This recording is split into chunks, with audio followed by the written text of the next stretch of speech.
지난주에는 왕이 될 것 같았던 아도니아를 살펴봤습니다. 누가 봐도 아도니아는 왕이 될 것 같았습니다. 서열도 가장 높고 그를 따르는 사람도 아주 중량감 있는 사람들이 그를 따라왔기 때문이죠. 그러나 사람의 생각으로 아도니아가 왕이 될 것 같았지만 왕은 솔로몬 그 동생이 되었죠. 그것은 하나님의 약속 때문이라 그렇게 말씀드렸습니다. 내 몸에서 날 자녀가 내 후사가 될 것이다. 그 약속이 그대로 이루어졌다. 그렇게 말씀드린 거예요. 아도니아도 이 약속을 알고 있었습니다만, 그러나 그는 왕이 되고 싶은 마음에 하나님의 약속을 자기가 이겨버리려고 마음을 먹었던 거죠. 그래서 그가 사람들을 모으고 또 다 된 것 같이 잔치도 베풀고 그렇게 했지만 하나님의 약속, 이걸 이길 사람이 어디에 있겠습니까? 아도니아는 잔치를 베풀고 다 된 것 같았지만 결국 왕이 되는 것은 잔치를 베푸는 자가 아니라 기름 부음 받은 자가 왕이 되는 거죠. 그래서 솔로몬이 왕으로 등극하는 이야기가 지난주의 이야기였습니다. 오늘 본문은 왕이 된 아들 이 솔로몬에게 다윗이 유언을 남기는 내용이에요. 언제나 이렇게 늘 살아있을 것 같은 이 다윗도 이제 늙어서 죽음 직전에 이르렀습니다. 그리고 막 왕이 된 자기 아들 솔로몬을 불러놓고 그가 이야기를 하는 거예요. 유언을 남기는 이야기, 오늘 본문에 기록되어 있죠. 그가 유언을 하는데 유언의 첫 마디가 뭐냐 하면 이런 내용이에요. 너는 하나님의 말씀을 지켜야 된다. 주님의 율법을 지켜야 된다. 말씀을 지키고 율법을 지켜 행할 때에 그때 내가 형통하게 될 것이고 이스라엘의 왕위가 끊어지지 않을 것이다. 그렇게 얘기하는 거예요. 다른 중요한 많은 나라의 여러 이야기들을 할 게 있겠지만, 그러나 이 다윗이 제일 처음으로 일성으로 남기는 말은 율법을 지키고 하나님의 말씀을 지키라는 거예요. 내가 나라를 형통하게 만들고 나라를 부강하게 만들고 나라를 잘 이끌어가는 첫 번째 비결은 어떤 정책을 펴느냐에 있는 것이 아니라 하나님과의 관계 속에 있다는 것을 말하고 있는 것이죠. 사실 이것은 다윗이 그의 인생 전체를 통해서 경험했던 거예요. 그의 인생에 언제 형통했는가, 그의 인생에 언제 가장 강했던가, 이걸 보면 하나님 말씀에 의지할 때 그는 늘 강했었어요. 아시겠지만 여러분, 골리앗과 싸울 때잖아요. 이 다윗이 가장 약할 때, 소년이고 무기도 없을 때, 그러나 가장 강한 상대와 싸워서 이기는 거잖아요. 다윗이 가장 형통할 때가 있다 아니겠어요? 골리앗과 싸울 때.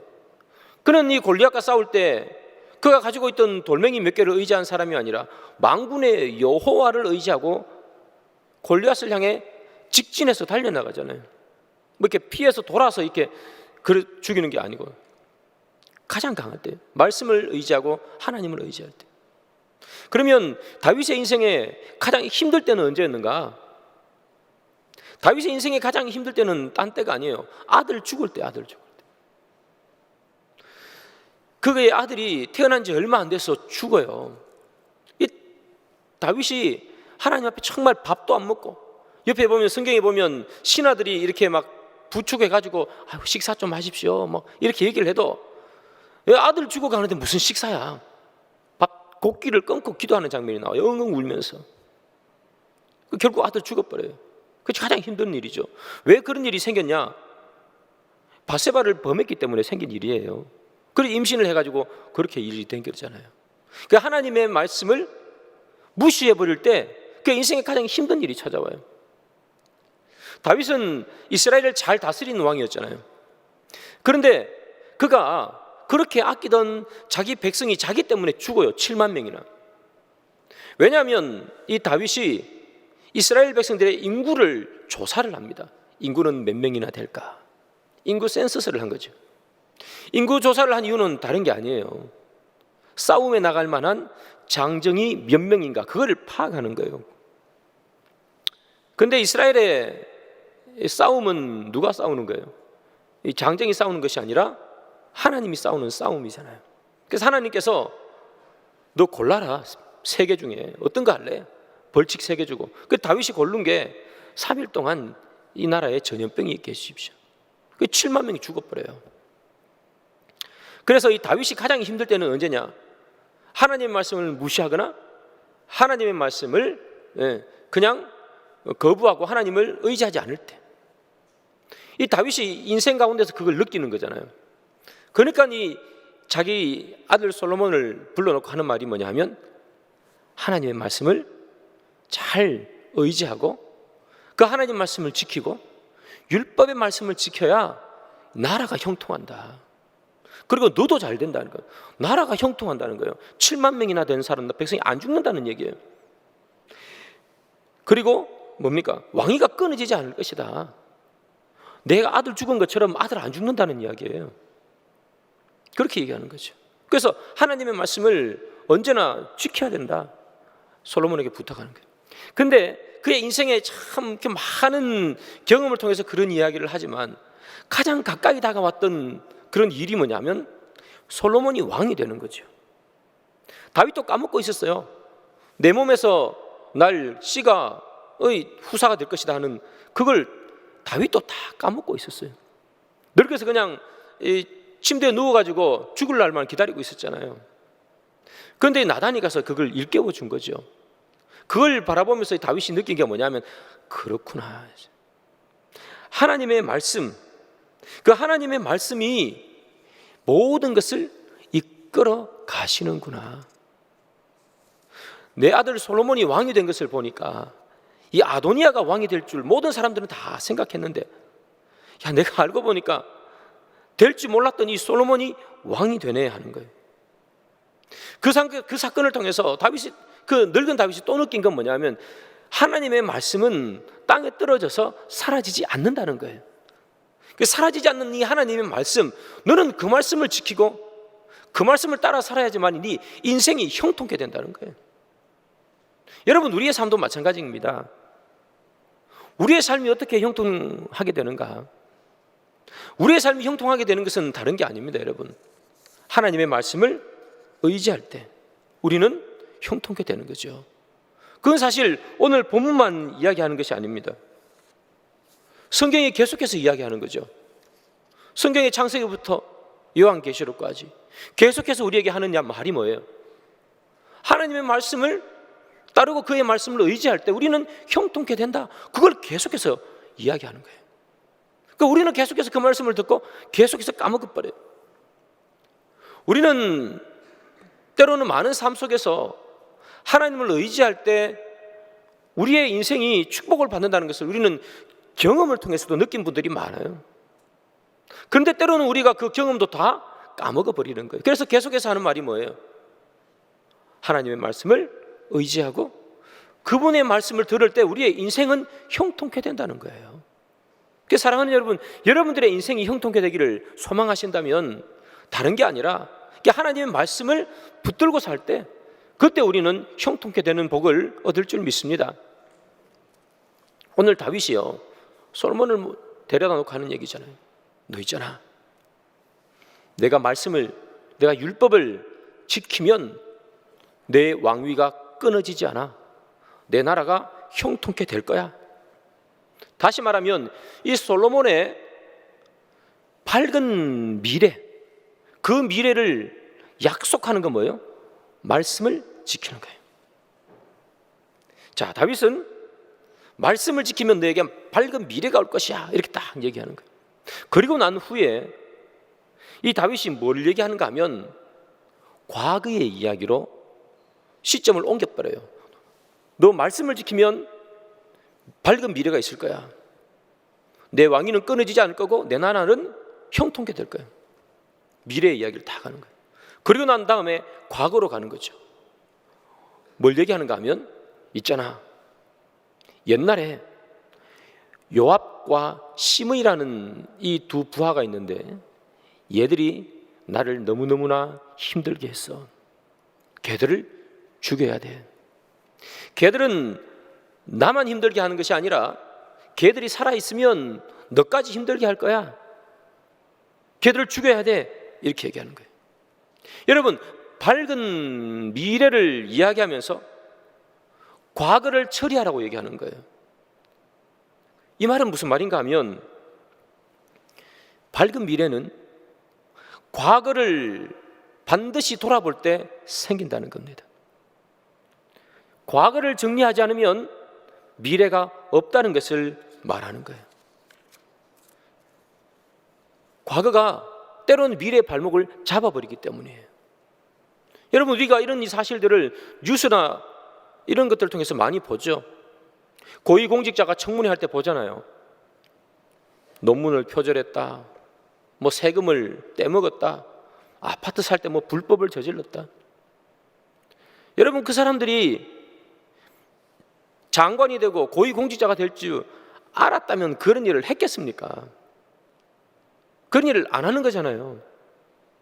몰랐으니까 하는 거 아닙니까? 그래서 어떤 사람들은 뭐 되기도 하지만, 어떤 사람들은 뭐 청문회 한다고 나와가지고 욕은 욕대로 먹고 참기만 다 당하고 이 공직도 못 받는 사람들도 여러분 많이 있잖아요.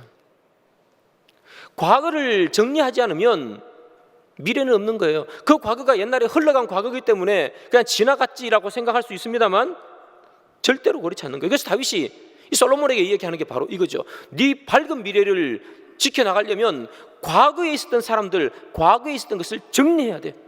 과거에 나를 힘들게 했던 사람들 널 힘들게 할 수 있어요. 과거에 나에게 욕했던 사람들, 나에게 대적했던 사람들 너를 대적할 수 있어, 이렇게 얘기하는 거예요. 그러면서 걔들을 정리하라는 거예요. 여러분, 우리도 마찬가지입니다. 우리가 밝은 미래, 아름다운 미래를 꿈꾸면 우리는 과거를 정리할 수 있어야 됩니다. 여러분, 과거의 죄된 모습들, 과거에 저질렀던 지나간 일이라고 생각하고 묻어놓았던 많은 죄들을 우리는 다 하나님 앞에 회개해야 되는 거예요. 지나갔다고 해서 뭐 1년 전에, 한 달 전에, 20년 전에 그 일이라고 해서 그냥 묻어놓고 지나갔으니까라고 하면 안 된다는 거예요. 과거를 정리하지 않고는 여러분 미래가 없다는 것을 이야기하는 거예요.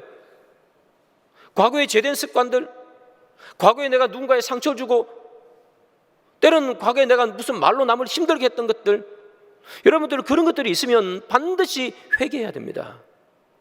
그거 회개하지 않고 그냥 그대로 있으면 반드시 나의 발목을 잡아요. 세례 요한이 광야에서 외친 소리가 뭡니까? 회개하라, 천국이 가까워왔느니라. 곧 다가올 천국을 위해서 뭘 하라는 거예요? 옛날에 내가 지었던 죄를 회개하라는 거예요. 밝은 미래를 위해서 뭘 해야 되는 거예요? 과거를 깨끗하게 비워내라는 거예요. 과거를 비워내지 못하면 밝은 미래가 우리에게 오지 않습니다. 과거에 지었던 많은 죄들을 덕지덕지 몸에 붙이고 어떻게 천국 가겠어요?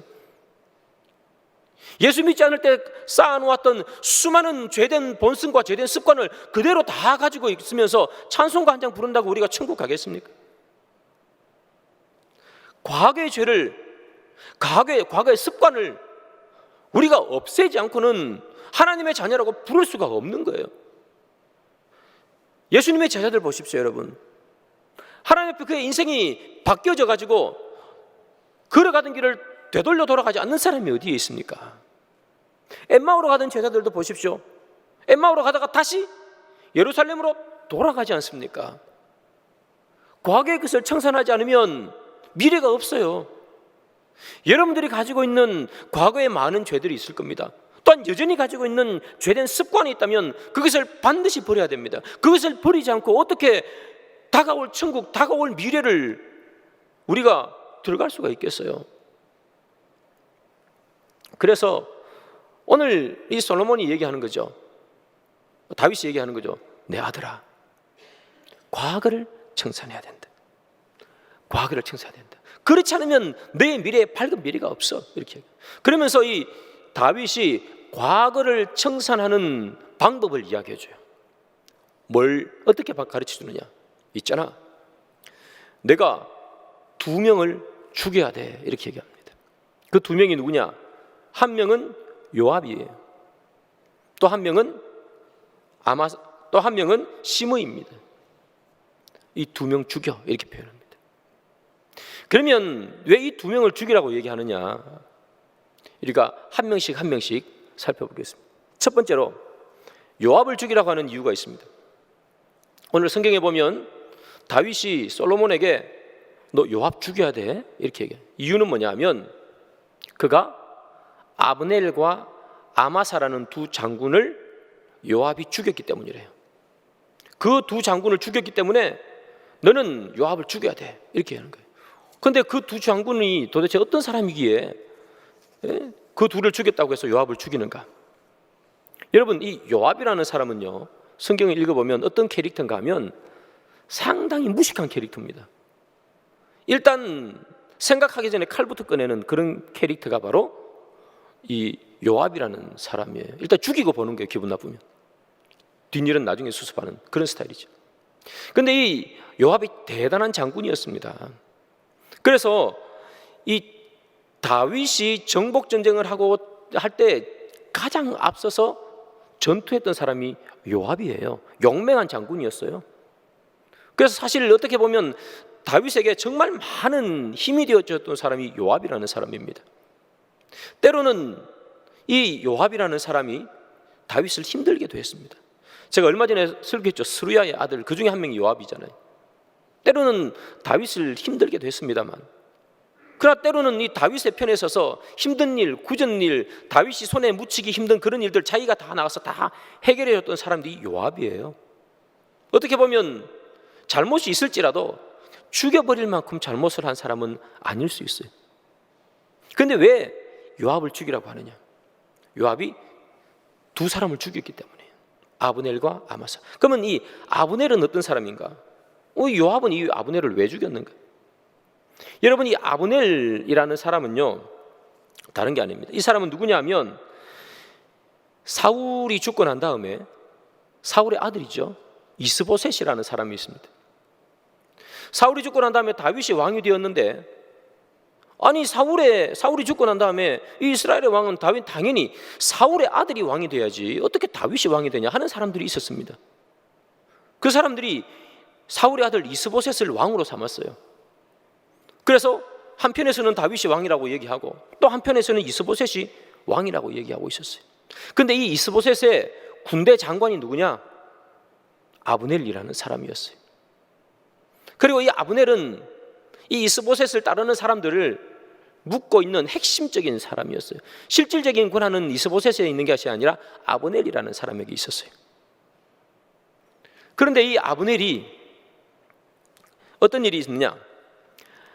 이 다윗이 아브넬을 이렇게 불러내가지고 우리 이제 그만 싸우고 이제 화친하자 이렇게 얘기한 거예요. 그 이유는 뭐냐? 여러분, 다윗이 왕이 되었잖아요. 제일 급한 게 뭐예요?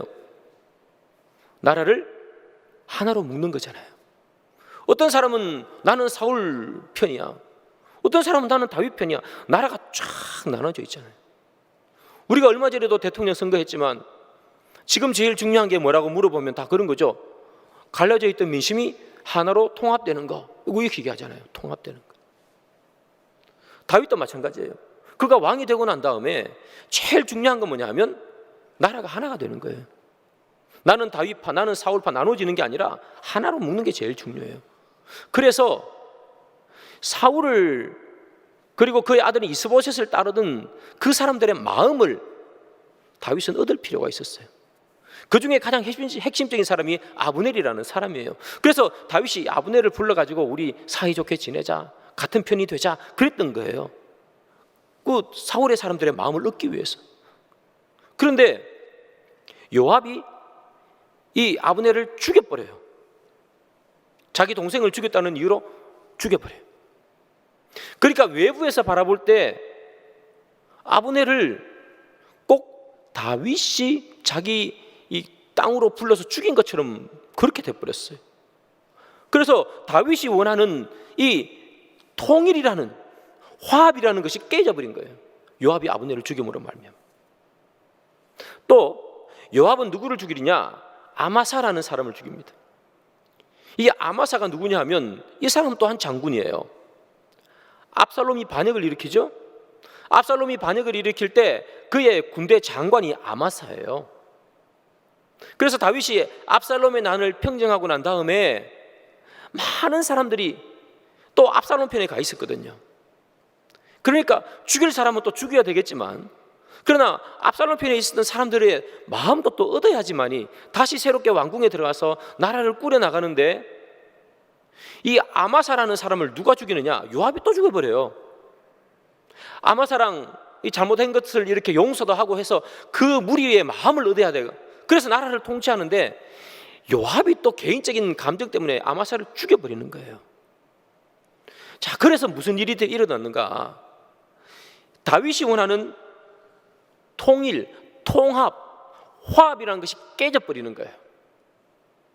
그래서 이 다윗이 솔로몬에게 죽이라고 하는 이유는 딱 그겁니다.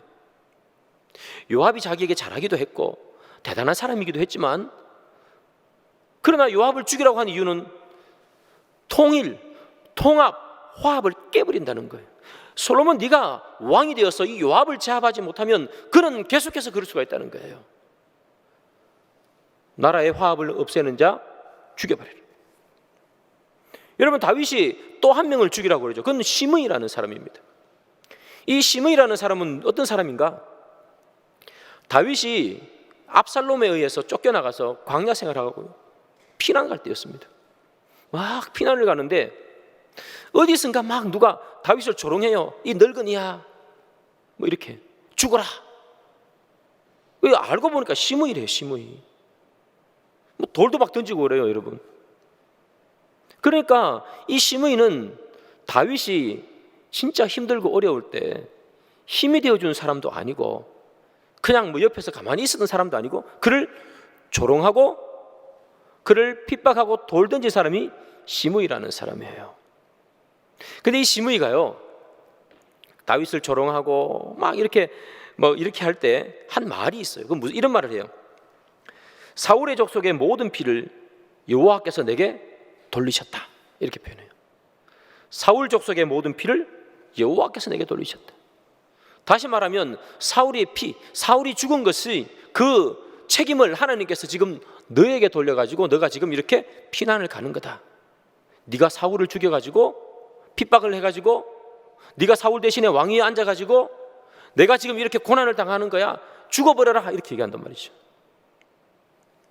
여러분, 이 시므이라는 사람이 이런 말을 한 이유는 그가 사울 가문의 사람이었기 때문입니다. 사울도 베냐민 족속이죠. 시므이도 베냐민 족속이에요. 베냐민 족속뿐만 아니라 사울의 가문의, 쉽게 말하면 친척이라는 얘기죠. 가문의 사람이었어요. 그러니까 이 시므이라는 사람은 반 다윗, 친 사울 상징하는 사람이었어요. 이 시므이가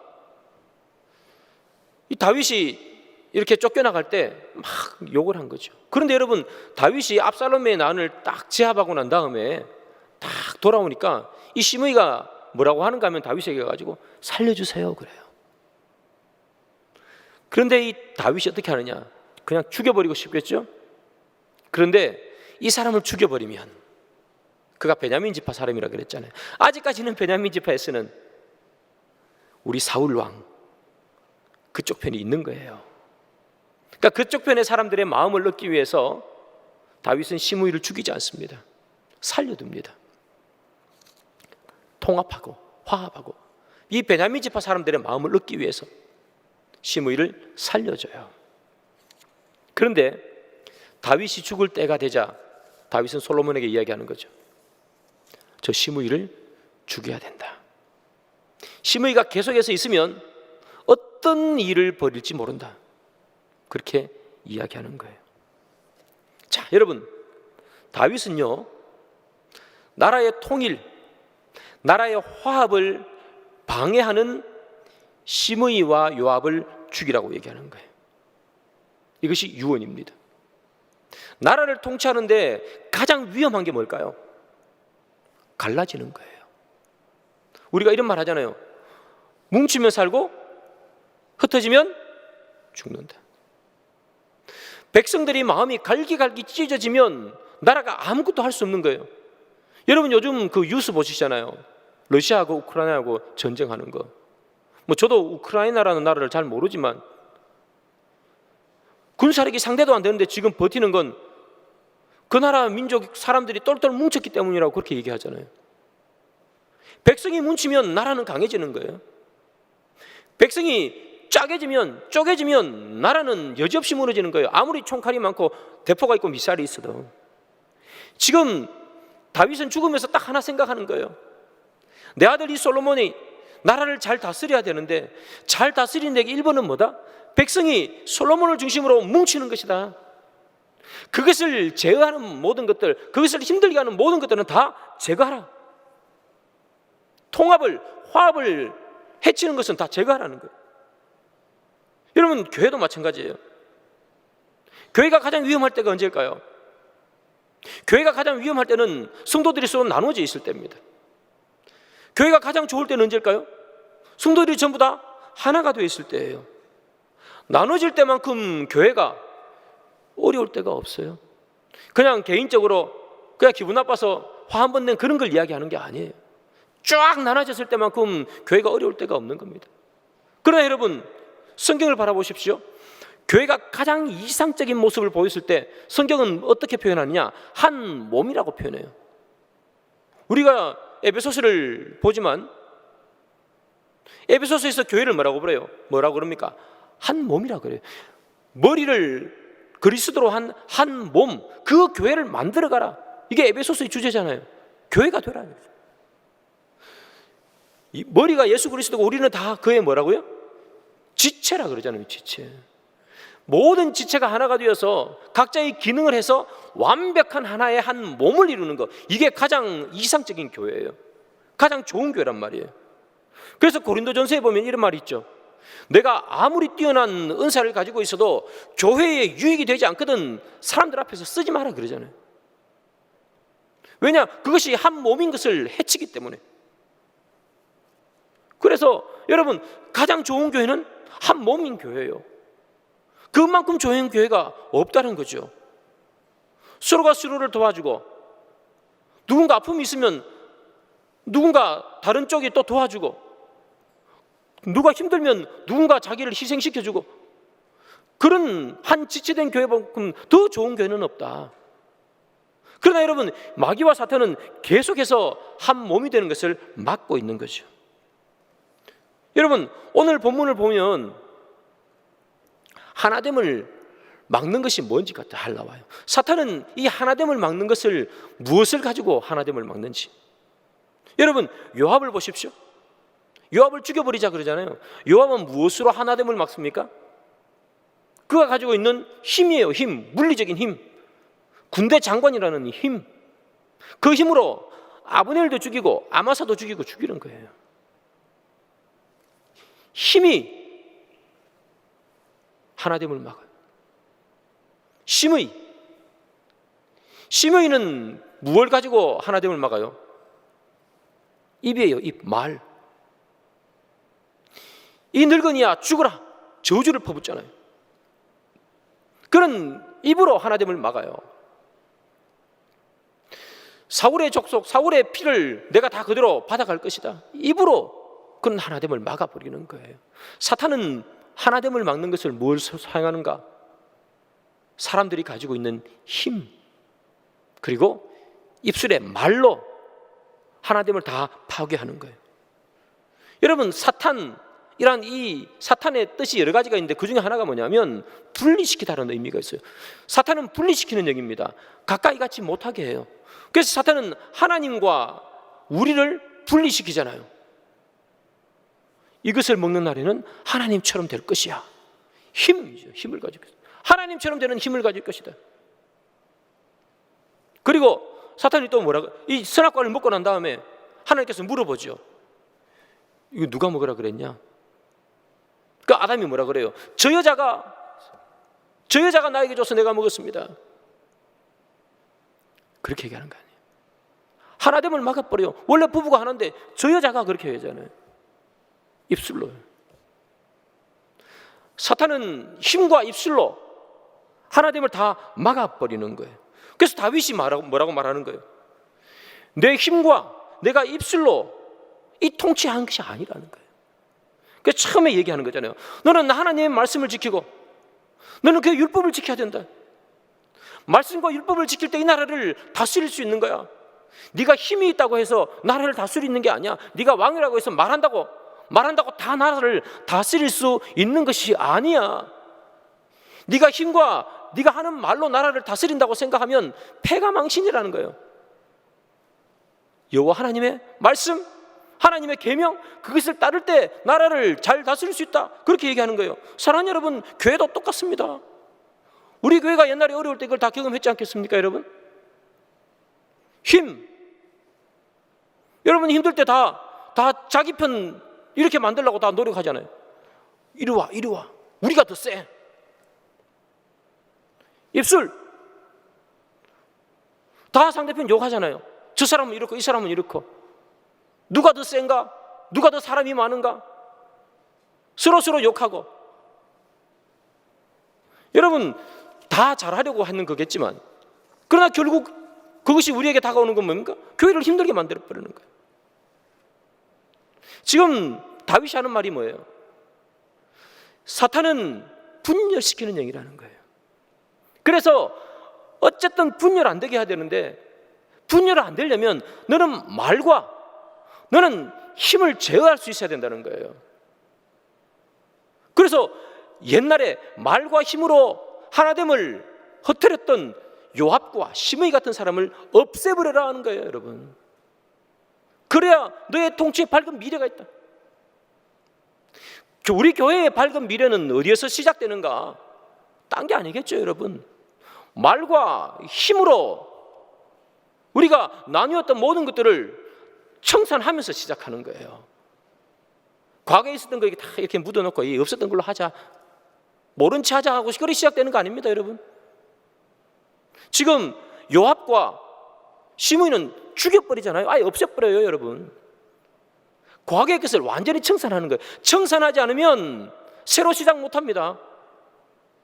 그래서 사랑하는 여러분, 우리가 교회일 뿐만 아니라 여러분들의 인생에 살아오면서 있었던 많은 과거의 일들, 그런 모든 것들을 청산할 때 여러분들의 인생도 새롭게 시작하는 거고 우리 교회도 새롭게 시작하는 거예요. 아직까지 그 마음을 마음속에 품고 있고 나쁘다, 좋다, 우리 편이다, 아니다, 그런 생각을 하고 있으면 어떻게 교회가 발전할 수 있겠습니까? 요압과 시므이 안 죽이고 그냥 그대로 계속 안고 솔로몬이 그 나라를 이끌어가는 거랑 뭐가 다르겠어요? 그걸 다 묻어야 되는 거예요.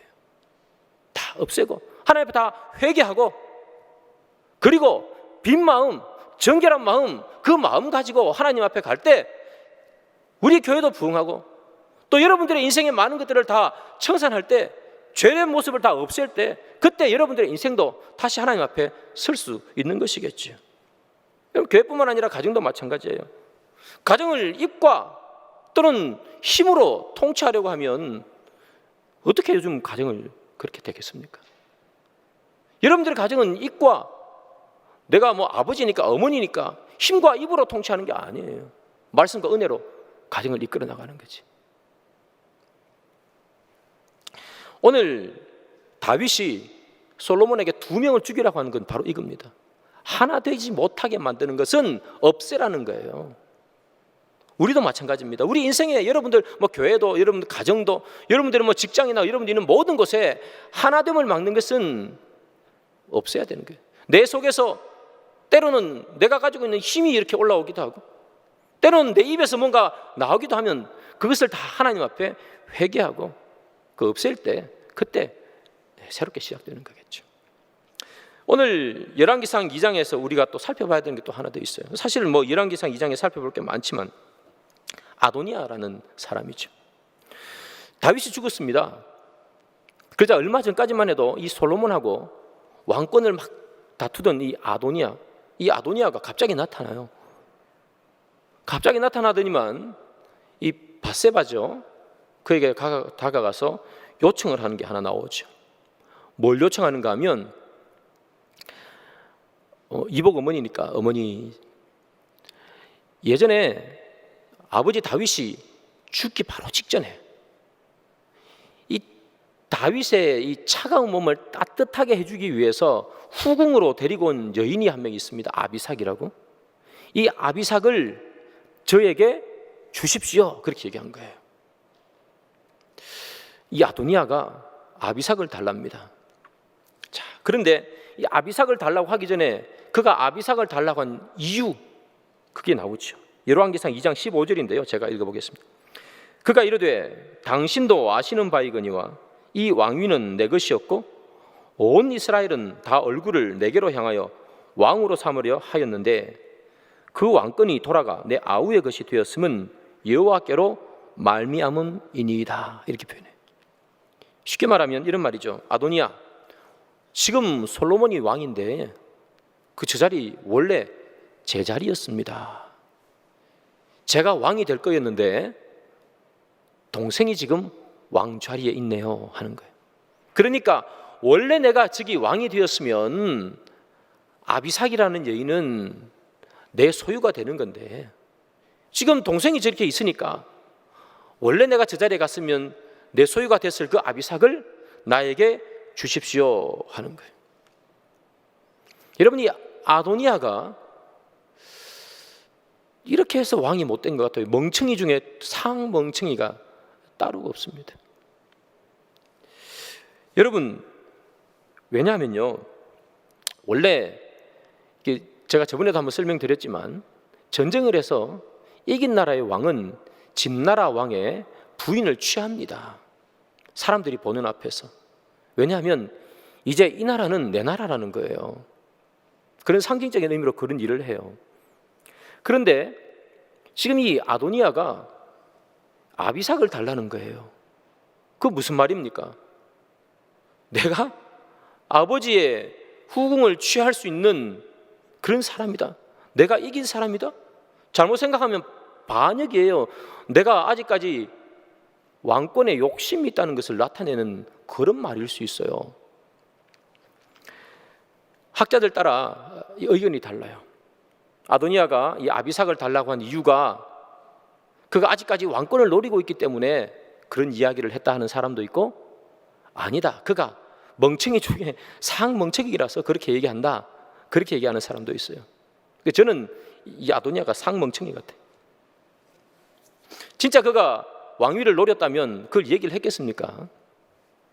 어쨌든 멍청이 중에 멍청이죠. 거의 그런 이야기를 하면 어떤 일이 벌어질지도 모르고 그냥 아비삭이 예쁘니까 자기 부인으로 달라는 거죠. 밧세바에게 이야기를 하는 거예요. 여러분, 밧세바에게 딱 이야기하니까 이 밧세바는 어떤 여자인가? 머리가 비상한 여자입니다. 이 이야기를 내가 솔로몬은 내 아들에게 하면 솔로몬은 분명히 이 아도니아가 반역을 일으키려고 한다고 그를 죽이겠지. 그래서 아도니아를 죽여버리면 혹시 남아있는 이 아도니아를 따르는 그 사람들도 아도니아가 죽었으니까 합법적으로 죽인 거잖아요. 반역죄로. 그도 더 이상 아도니아를 따르지 않을 것이고 나와 내 아들은 더 견고하게 가겠네. 밧세바가 참 영리하죠. 딱 생각해가지고 솔로몬에게 딱 이야기를 하는 거예요. 그래서 솔로몬이 그 이야기를 딱 듣더니만 뭐라고? 아버지의 아내를 달라고? 이게 지금 반역을 꿈꾸는 거야? 사람을 보내서 아도니아를 그 자리에서 죽여버립니다. 그거 멍청이죠. 아도니아는 죽어버렸습니다. 근데 여러분, 여기서 우리가 생각해야 되는 게 있어요.